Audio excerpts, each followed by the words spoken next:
the equity side, our view is slightly different. Yeah, we're very long term in nature. In my view, it takes 10, 15 years to build brands in India. And if you don't stay the course, right, your compounding doesn't happen. This is Siddharth Alwalia. Welcome to the 100x Entrepreneur Podcast. This episode is brought to you by Prime Venture Partners, an early stage VC fund led by Amit Somani, Shripati Acharya, and Sanjay Swami. Prime is often the first institutional investor in category creating tech startups in fintech, SaaS, healthcare, and education, such as MyGate, Quizzes, MFine. To know more about Prime, visit primevp.in. Today, I have with me Ashwin Chadda, founder of Anicut Capital.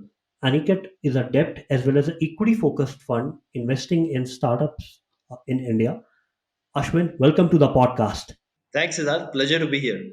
Ashwin, would love to know more about Anicut Capital first and then about your own journey, how you came into startup investing. Sure, Siddharth. Aniket, we formed in about 5 years ago, late 2015, early 16. And my partner and I, my partner's name is Bala Murugan. He's been a career banker. We started off with what we called a mezzanine credit fund, doing private credit in India. For the last 5 years, that's what we focused on.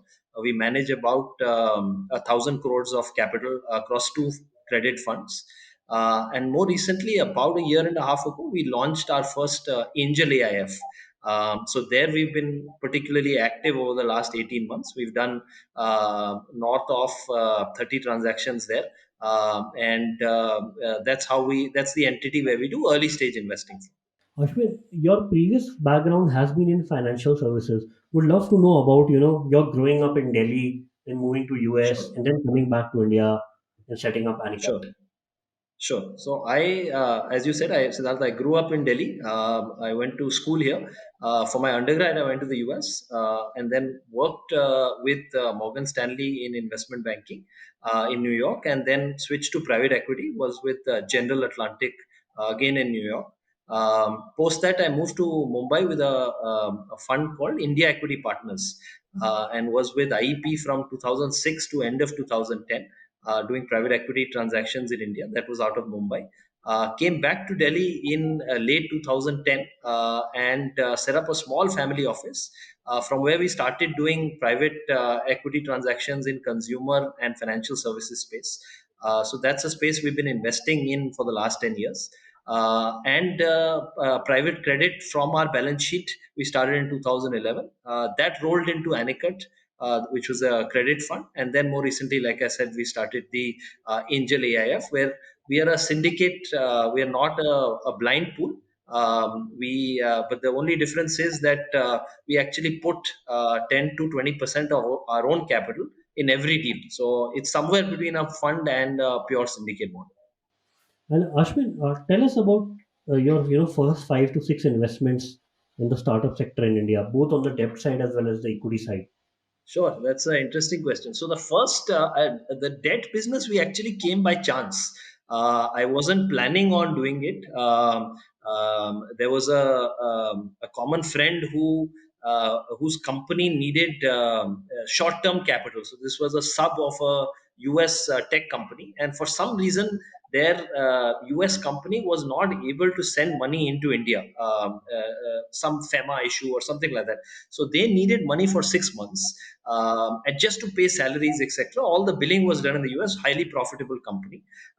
So it looked very interesting. So it was a very small deal, short-term opportunity. We were managing our own capital at the time. So it looked good. I went ahead and did it. But the interesting thing was, I spent more on structuring that transaction, getting lawyers involved, than the actual money I made in that 6 months of interest. But what I did realize is that there is a huge market here to do private credit.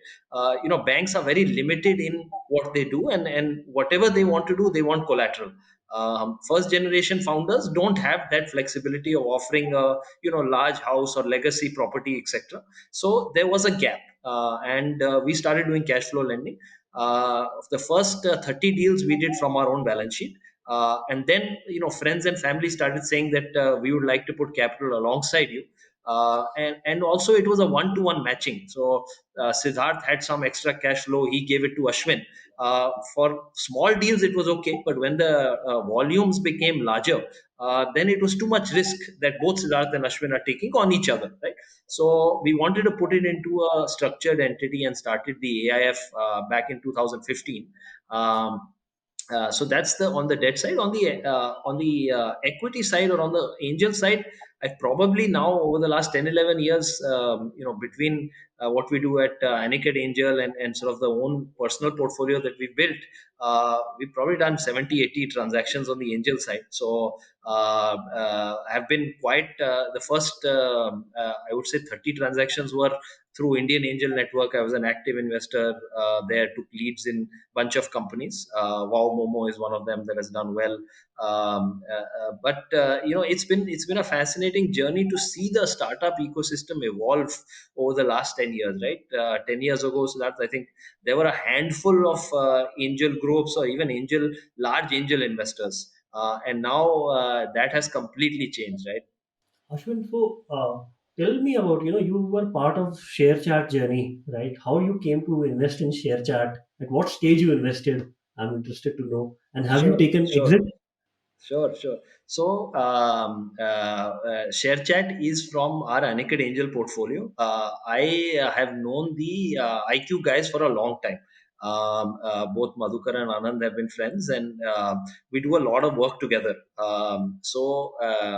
There was an opportunity that they had in an internal bridge round that only insiders were doing, and we were able to get some allocation there. So that's about a year ago, or just about, and from then on that journey has been quite fantastic. They've raised multiple rounds post our investment, and obviously we've all heard about how they've become a unicorn. But to be honest, that investment is all credit to the IQ guys. We are more thankful to them to give us an allocation. But we're very happy to be part of the journey. No, no, we have not sold any shares, Siddharth. I think it's too early for us in the journey, but of course, it's one of those where the valuation has gone up significantly since we invested. But I think we are very confident of the company and the performance over the next few years. I think that's an amazing journey, right? Just around 1 year ago, when TikTok was at its peak, I remember at that point of time, and Indian social networks were considered, right? Will there be a future for them or not, right? I think at that Sure, point in time, sure. the same round you are mentioning, the share chart round was roughly at a 500 mil valuation, I Correct, remember, correct, right? And today the correct, valuation in just 1 year span of time, things have changed. TikTok got banned in India. ShareChat is one of correct, the number one social correct. network for Indians, the vernacular Yes, space, right? And the correct, valuation, they have raised a 500 mil round at 2 bill correct. valuation. So, So, Siddharth, you know the startup ecosystem probably better than anyone. These things happen, right? One off, you could have, now there is so much activity going on in early stage. Before a round closes, people already start discussing the next round in hot companies, right? So, but that's not par for the course, right? That's a one off. It's exception. Markets are heated right now, but just like things go up so rapidly, things can go down as well, right? So that's all part of the journey, and that's why I suggest to everyone who's looking to invest in startups to have a portfolio approach, right? Let's not do one, two, or three deals. You please allocate the money that you are investing in startups over time, and let's say over a 2 year 3 year period, try and get 15, 20 companies, because that's when the ones that you suspect will do the best may not, and the ones that you don't know, from somewhere they will suddenly pivot and do very well. Ashwin, you have also taken 10, 11 exits. So can you share more about those, right? Were they from the debt part or the angel part? And what was the size of those exits? See, on the debt part, it's a very simple business, right? We give a loan, they pay us the interest and the principal. So we are very regular with exits there, and we're very happy when a company pays us back, right? We never, not take. We're always open to take prepayments. Our thesis is we're giving capital for a particular opportunity. It's short term in nature. We charge a fee for the ability to close quickly and for the flexibility that we provide. But it's temporary capital. It's bridge in nature or mezzanine in nature, and it comes at a fee. So founders use it. Let's say that, Siddharth, you're raising a next round. You're not getting the valuation that you're looking for, but you're very confident in 6 months, 9 months, with the pipeline that you have. Let's say you're a SaaS company, you can double, triple your ARR. So you will get the valuation 6 months from now, and maybe your existing investor is not supporting you on that valuation, right? So you can come in and take a bridge from us. Once that next round is raised, let's say 12 months from now or 18 months from now, we're very happy to get paid out. So on the debt business, we see exits very regularly. It's part and parcel. On the equity side, our view is slightly different. Yeah, we're very long term in nature. In my view, it takes 10, 15 years to build brands in India. And if you don't stay the course, right, your compounding doesn't happen. So I'll just give some examples. So if you look at Nika, Nika is we're all hearing about how hot the company is, where there's going to be an IPO soon, etc. Uh, it's a very recent company, a brilliant founder. She's done exceedingly well. But there have been a bunch of investors who've taken exits, let's say 2 years ago, right? Institutional capital also. And they made good money. Maybe, they made 3x, 4x. But had they stayed for another 2 years, 3 years, they would have made a 10x from then. So that's the difference between let's say a 3x and a 30x on an investment. So it takes time. We try to align ourselves with founders, saying that when founders will sell the company, that's when we will exit. And same, you are staying the course with your early investments like Wow Momo and the likes. Yeah, correct. Haven't sold a single share. Bira, we're one of the early investors there. Wingreen Farms, again very early. Great company. Just did an acquisition of Raw Pressery. That company is doing really really well. Flinto Box, another company actually pivoted really well. So Flinto was in the activity kit business, right? So your kids used to order subscription boxes on a regular basis from Flinto Box. But in the first lockdown, that business effectively went to zero for the first quarter of last year, April, May, June. We had zero sales because logistics were closed, warehouses were closed. We were not able to ship boxes. And credit to the founders, they completely pivoted to online. Did a preschool business online. So now, if you have children who cannot go to preschools in real life, in the offline world, they're going to miss 1 year or 2 year of learning, right? Will they be prepared then when they enter regular schools? So they pivoted, and that company over the last I can say that in the last 3 months, the cash flow that they're generating is probably going to be more than, not 3 months, but let's say this year, the cash flow that they generate will be more than multiple times the revenue of last year. So, like we were discussing, Siddharth, I think we are very long term in nature on the equity bets that we take. So, we're very happy to stay the course and eventually exit when the company is going for an IPO or the founder is ready to sell the business. So, on the equity side, we take a very very long view. And how do you, because they are both different instruments, so how do you think about while investing debt in a company, right? Whether they're going to pay back, will be able to pay back or not in such a dynamic environment? And how do you think about what are your parameters, mental models to invest when you are as an equity investor? Sure, sure. That's an excellent question. I think you're absolutely right. The companies that we fund on the debt side, they are much larger. So typically 100 crore of annual revenues may even go to 1,000 crores of annual revenues. So very large companies, typically PE backed companies, and companies that are profitable. So that's the model that we have on the debt business.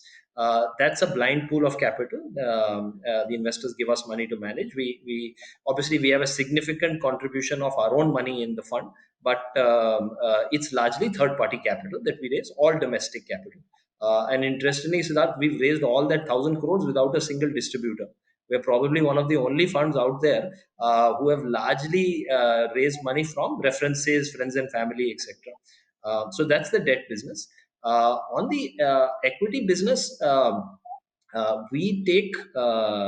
open to doing very early stage, so seed stage investing, 2 to 4 crores typically, first check in into the company. But we do love to partner with other investors, other groups, and other VC funds. So we are very keen on sharing the expertise that people around us have developed in the ecosystem. So that's where, and at the same time, we're also happy to lead deals. So we're just going to announce a deal probably next week. We've led a deal in a company called Earth Rhythm, which is a direct to consumer skincare brand. Great story, fantastic founder, started this business herself over the with a personal need. Her child was born with a very sensitive skin condition, so she wanted to not use off the shelf products for a son. And from then it went to neighbors and then neighbors friends, and all of a sudden she was a 1.5 crore a month direct to consumer brand.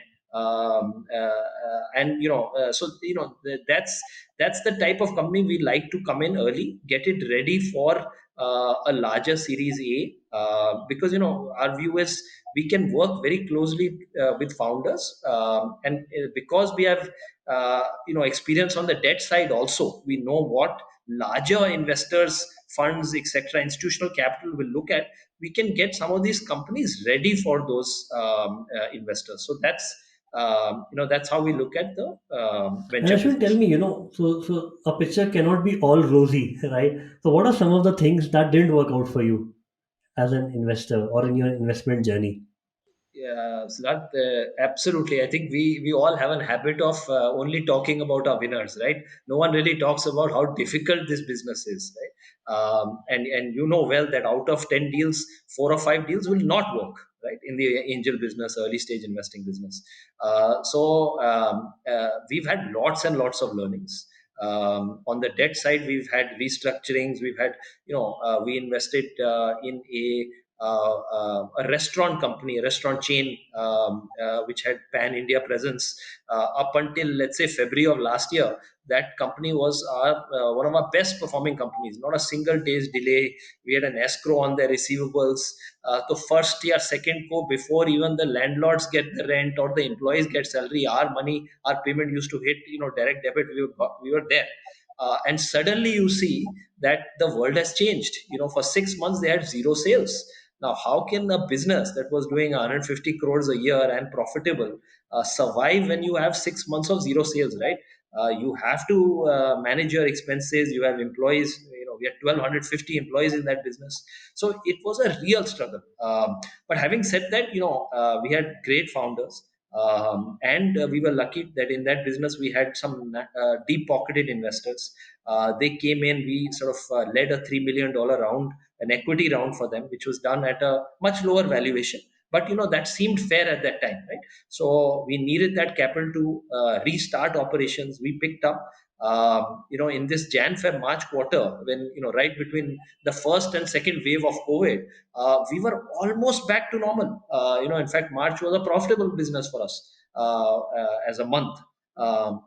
Now then again, April came, and May we've had significant lockdowns, and but the strength of the founders, they've pivoted to a largely delivery oriented model, and are doing fantastically well. So that's the kind of examples on the debt side where one has to be alert on the nature. There's business cycles in every business, right? So some cycles are positive, some are negative. So like I mentioned, Flinto Box was able to pivot to an online business and had lots of tailwinds, right? But just like this, the restaurant business had tremendous challenges. So one has to be ready, rather than, our view is we on the debt side, if we can avoid litigation, NCLT, bankruptcy, etc., to do settlements as much as we can, to do restructurings if required, give people, founders, more time. If they're good founders, if you haven't funded a fraud, you will get your money, 99 out of 100 times. It may take you an extra year, you may have to take a little beating on interest, but capital preservation will happen. So that's the way we look at the debt And how do you look business. at equity side, which is very different from? Equity side, see, if you're writing first checks, 4 out of 10 companies will not make it, right? In fact, there we are more sympathetic to founders saying that, okay, we put in capital, but you put in 3, 4, 5 years of your life. So how do we get you back to either maybe startup isn't the right thing for you? It's not like startup is the best thing for everyone, right? I I am not fit enough. I keep saying that I am not smart enough or qualified enough to run my own venture. So we are good at investing in behind other people and sort of cheering from the sidelines, but we are not the guys who can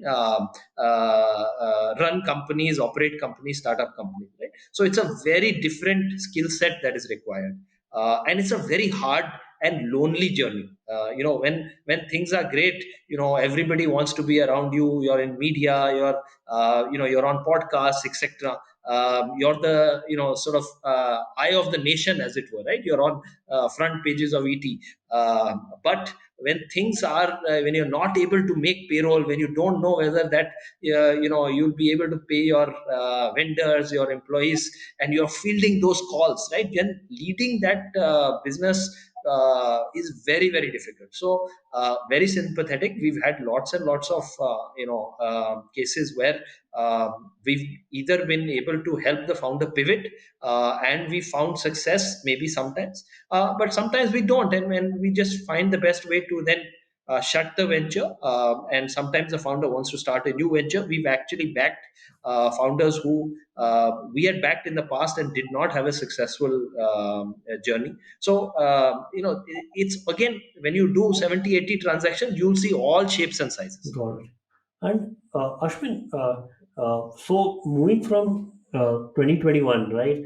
What would be your preference, or the question should be, your balance would tilt towards which side more? Would it be debt or would it be equity in terms of your own IRR? So actually, there are two separate pools of capital.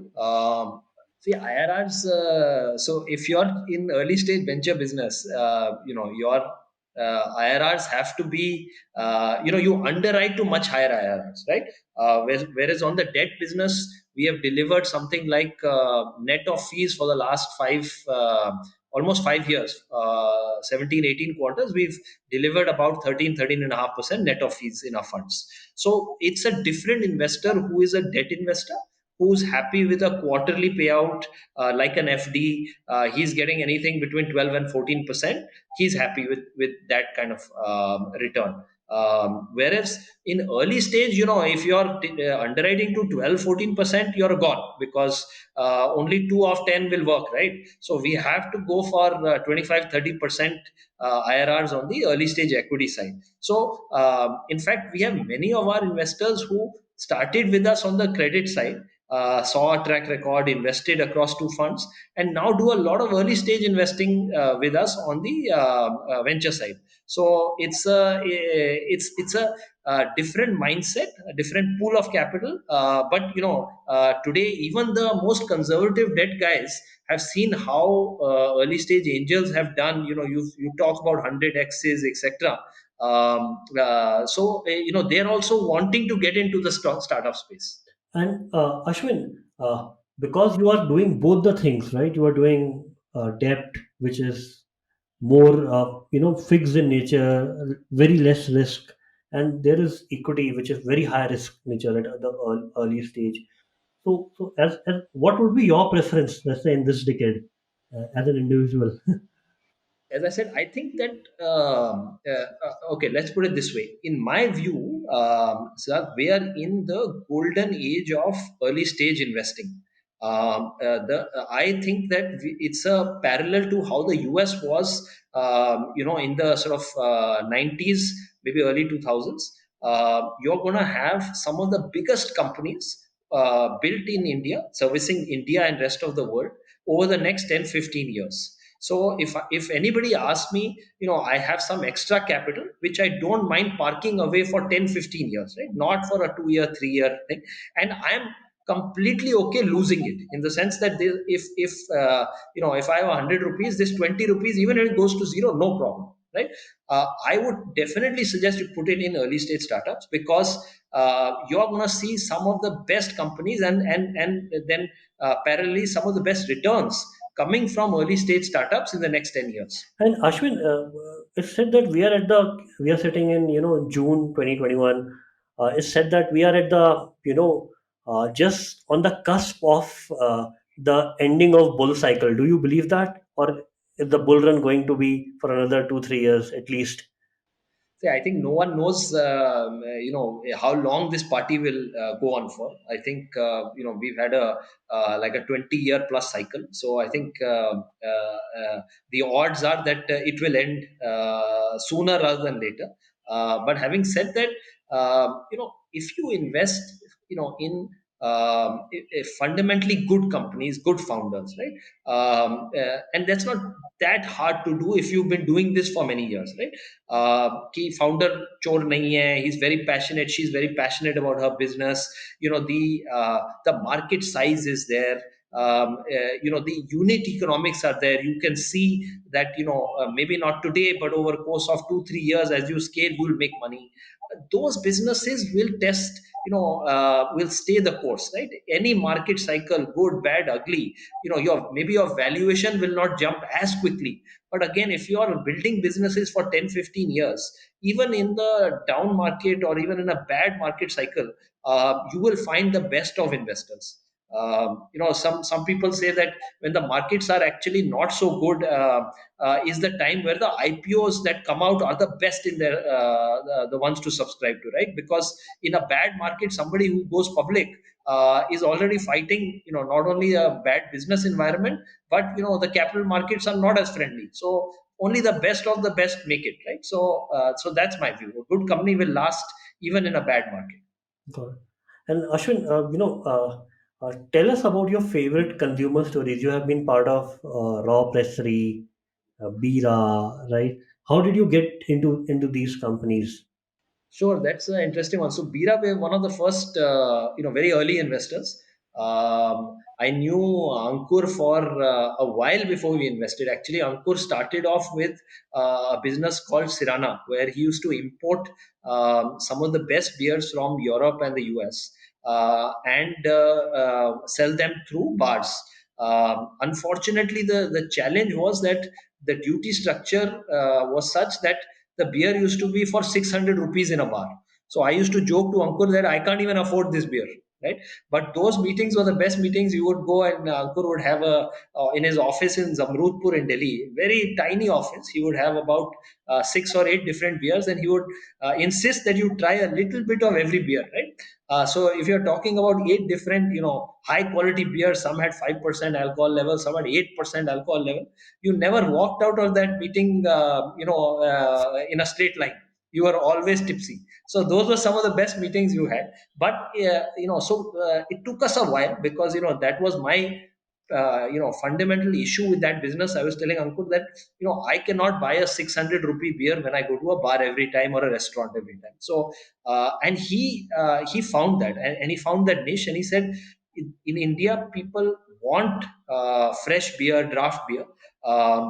He started importing kegs, and that was a big hit. He was seeing that people were willing to pay a premium when they go to a bar for freshness, high quality beer. Because bottled beer also doesn't travel well in India. The temperatures are 40, 50 degrees. It's very difficult to maintain the sort of consistency, taste, etc. And he went to Belgium, got a brewmaster to build bira. The taste was perfect. It was India's first wheat beer. And that's when we invested, when he got into the brand. So that journey has been great. We've seen lots of ups and downs. Ankur has raised a lot of capital. We built, he's tried to build a global business.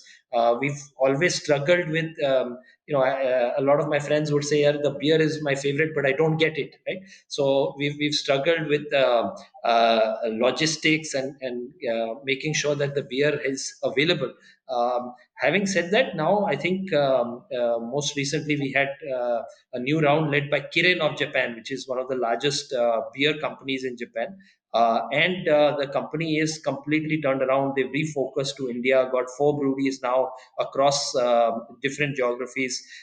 So I think that, for instance, for me is again a story for the next 5 years, 7 years. I am sure we will see Bira being listed on the Indian markets, and that will be a fantastic journey, right? To have a company that goes from really seed check to then raising a lot of private equity money, VC money before that, and then finally hitting the IPO market, which I feel is the true testament of a real business, right? Can you actually list that business?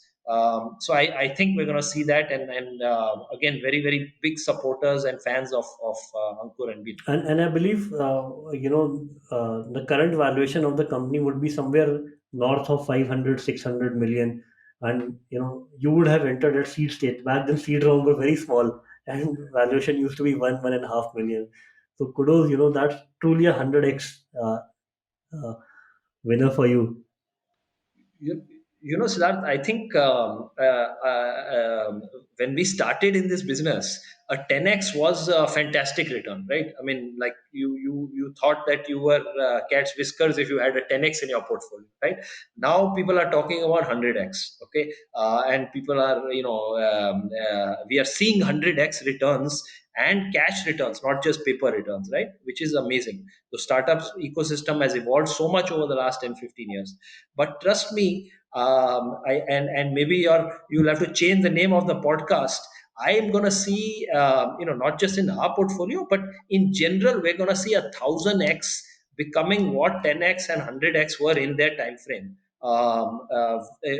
very soon. So you're gonna see those kind of returns being generated. There's already a few companies, maybe a handful of companies that have generated 1,000x for their early stage investors, but you will see more and more of that over the next 10 years. And tell us, coming back to the story of Wingreens, how you came to be associated with Wingreens.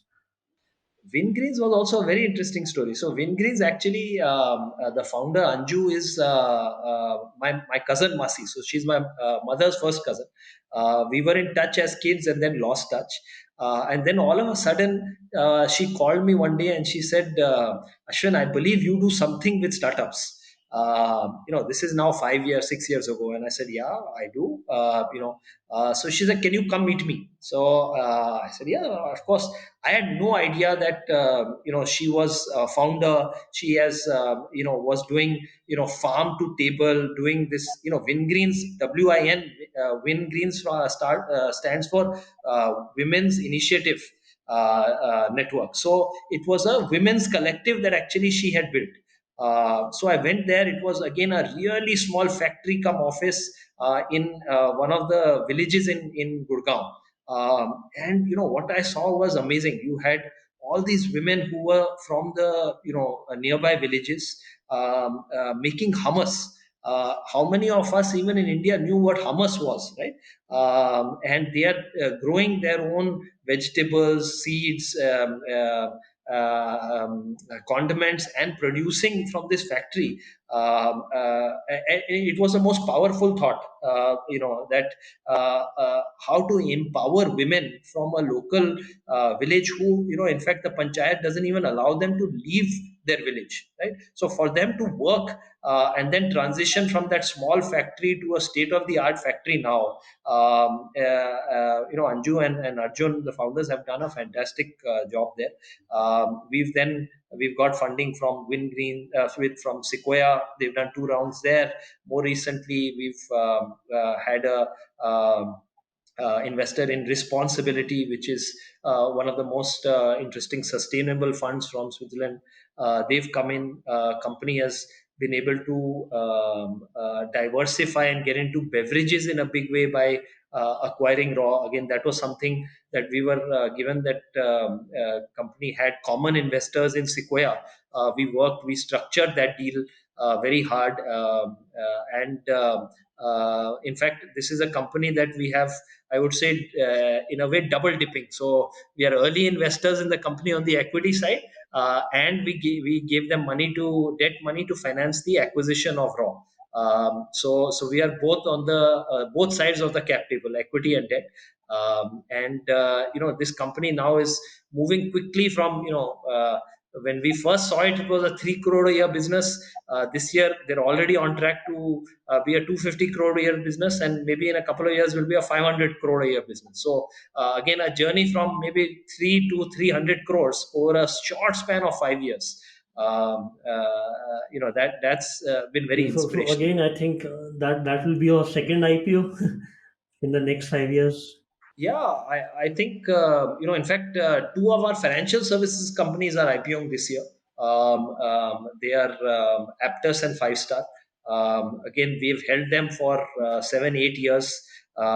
Came in very early. Both are marquee companies that have lots of PE funds, right? The best of the best have invested. But those companies generate north of 250, 300 crores, 400 crores of profits every year. So very, very large companies which will be valued at, who knows, few $1 billion. It's not just a unicorn; it'll be a many times unicorn. So again, as I was saying, you gotta stay the course. 8, 10 years it takes to build some of these companies. So those, I'm very excited about those companies. We are again very early investors in Lending Cart. They are one of the pioneers in fintech. Harsh has built a great business. In some ways, we say that financial services in the last 5 years that has seen the worst of time. I don't think you will ever see a 5 year period where you will start with Demon. Then there'll be all the issues around GST. You'll have the ILFS crisis, the Yes Bank crisis. You'll have the Franklin Templeton mutual fund crisis. Then coming to more recently, COVID 1, COVID 2. I mean, this financial services sector has seen every single stone that could have been thrown on them has been thrown. But the resilience of these founders, that they are still at it, they are building, they are growing. Lending Cart is from initially losing a lot of money because for running for growth, is tremendously profitable now. So there, I think that I'm very confident we'll see an IPO in the next 2, 3 years as well. So lots of very And interesting you have been companies. angel in Five Star, Lending Card, all of these companies from the last 7 years.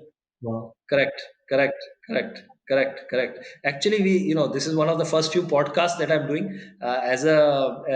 By nature, Bala and me, my partner, are very, very media shy. So we don't openly talk about our portfolio. So you're the first one who is getting access to, all these, names in our portfolio. We never talk about it in the media, etc. But we've been very, very fortunate. I think we have an enviable set of founders that have chosen us. I always say we don't choose founders; founders choose you. They've decided to let us into their journey of building a company. That for me is to have that honor and privilege of being with a founder through the good times and also bad times. Siddharth. I think we've done a lot of things for founders that VC funds or PE guys cannot do. Personally, for instance, when founders are really struggling, unable to make payroll or things like that, we've given them a short-term loan that effectively we had written off, right?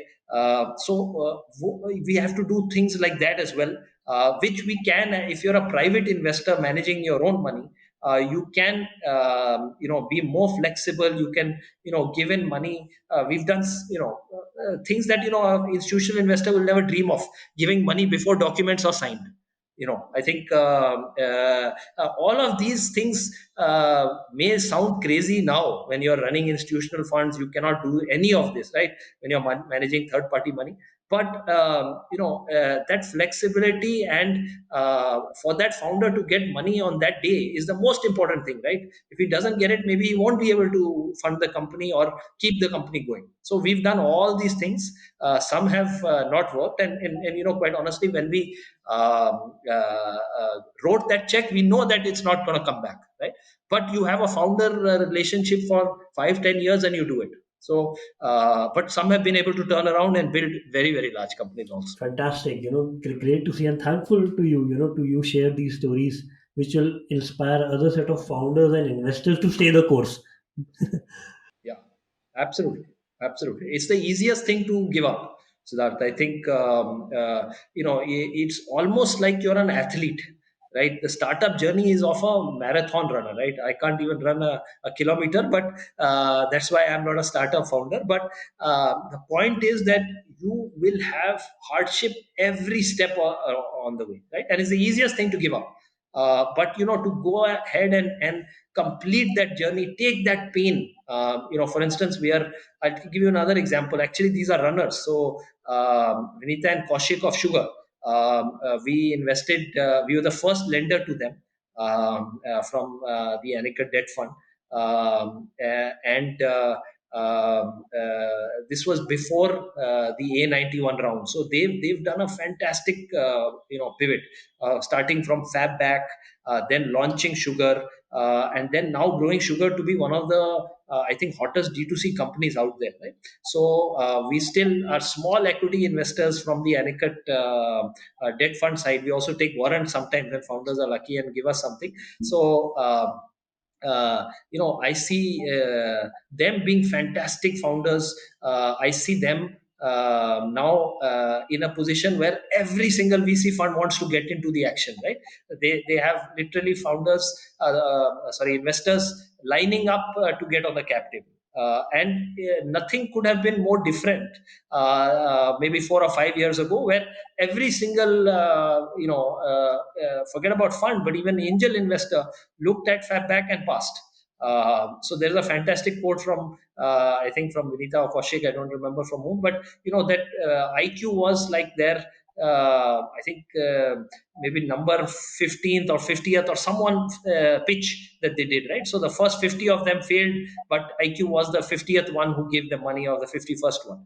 So just talking about resilience there, right? They could have at any point in time, given that they were IIM grads, they could have taken up a super well-paying job, left it, the course, but they had a dream, they had a vision, and look what they've done now. I mean, it's I don't want to comment on numbers because it's not my space to do that, but it's one of the hottest companies out there right now in the D2C And to space. conclude our podcast, let's talk about a journey where we are both, uh, uh, on the same path, right? Neiman shoes.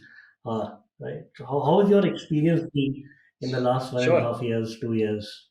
Yeah, I mean, very, very exciting. Again, Neiman was the first deal. It's a very special place in our hearts because that was the first deal from our Angel AIF, the Anicut Angel portfolio. So the first one you always remember, and I always kid to our team that usually the first deal is your worst deal. Because you're in a hurry to do it, you want to show this, that. First and last deals of a portfolio are ones that you should never back on.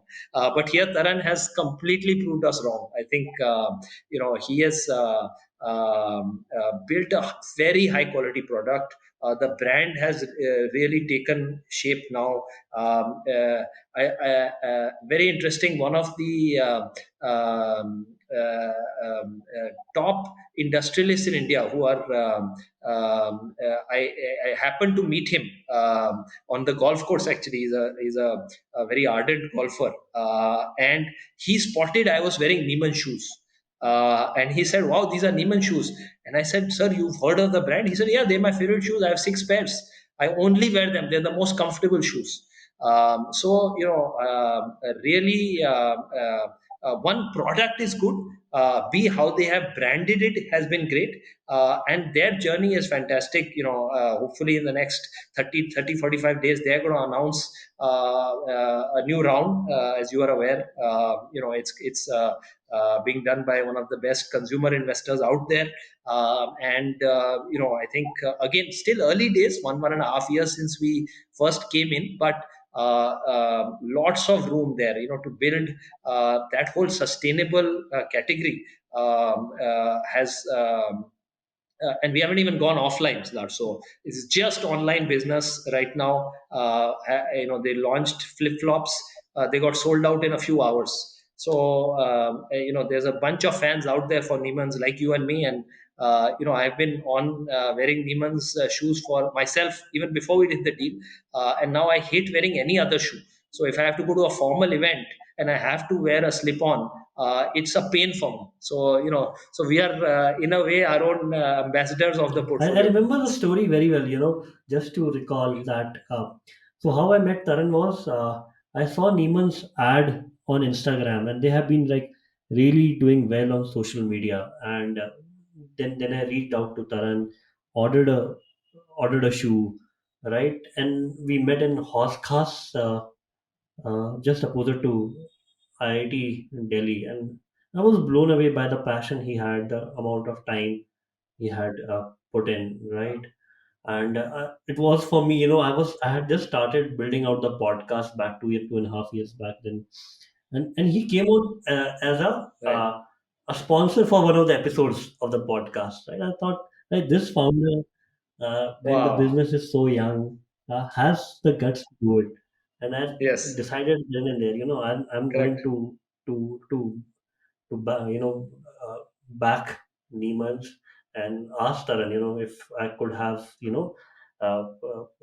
if he could allow me to be a part of the journey, and he kindly Correct. allowed. And Correct. since then, I connected to Rohit Anand, a good friend and part of Anicut now, and he got Anicut. And it's been a Correct. Correct. fantastic journey, right? And how they have navigated, Yeah, Rohit's our lead in that and business. how they have navigated pandemic. It's beautiful, right? How these Correct. are stories to be told 5 years later. Oh yeah. Oh yeah, absolutely, absolutely. Same thing, Siddharth. When they were going through the first phase of lockdown, you had warehouses were shut. You could not open them. Logistics was shut. Courier was not working. Only essential items were being delivered. So it's been, the last 2 years has been, of course, we only talk about the good side and how founders have done well, companies have raised a lot of money and all that. But it's been a very difficult time for founders, and hats off to them for navigating these turbulent times. Now we come towards the end of the podcast, Ashwin. Thank you so much. It's been a beautiful uh, last 48 minutes living your journey, right, and learning from you. Oh, it's been so much fun, Siddharth. I think as I said, this is one of my first podcasts. I didn't know it was going to be this much fun, and I wish I had done it much earlier. And we should continue to be in touch, and hopefully we'll have many more common investments like Neiman's in the future. I look forward to that.